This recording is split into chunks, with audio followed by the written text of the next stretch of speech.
Hey everyone, Blair Ballin with BlairBallinTV.com, and welcome back to the show. Thank you for watching.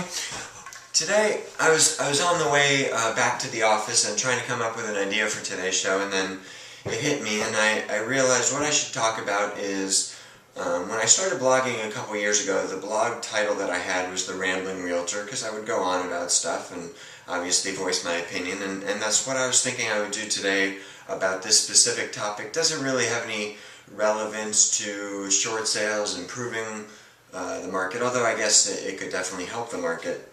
And what this is based around is actually a fellow agent here in Phoenix, outside the Phoenix area, but still the Phoenix metro area, had posted something on a local, or on a website that's very well known. And what that individual had said was he sold 2 homes over the weekend. And I don't know exactly why this really, got to me, ticked me off or whatever. I mean, I do know the ultimate reason, but I don't know why I want to keep going on with it. Is that, in my opinion, as agents and professionals, should really be more clear about what we're saying. There's certainly going to be the agents, including this one, who are going to go around and say they sold homes on the weekend, whatever.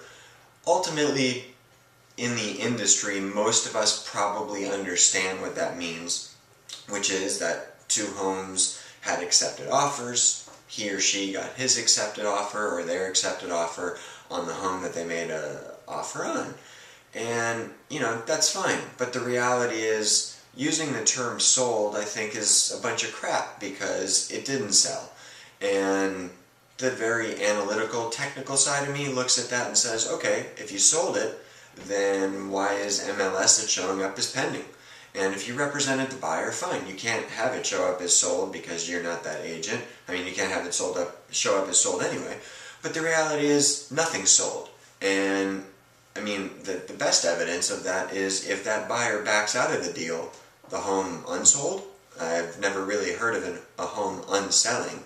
I know, escrows can fall out. I know deals can back out. I know loans can be unfunded. I have seen that. But I've never seen a home unclosed or unsold where a deed transferred ownership.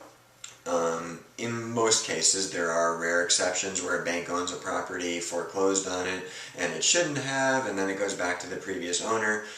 But in most cases, agents going around saying they sold properties on the weekend or they sold it yesterday and put a sign up in the yard that says sold in a day.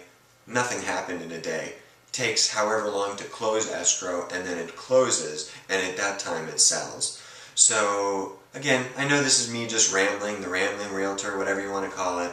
But I'd like to hear your opinions on, if you use the word sold when you get an offer accepted, or if you have a home listed and your seller accepts the offer, whatever the case is. I'd like to hear your opinions on it, and certainly from the previous things that I've heard on it, is that indeed most all realtors refer to the term sold when a property closes, and then at that point it's closed and it's sold. So just remember that we're here definitely improving America's economy one home at a time, as well as our industry, and we'll see you on the next show.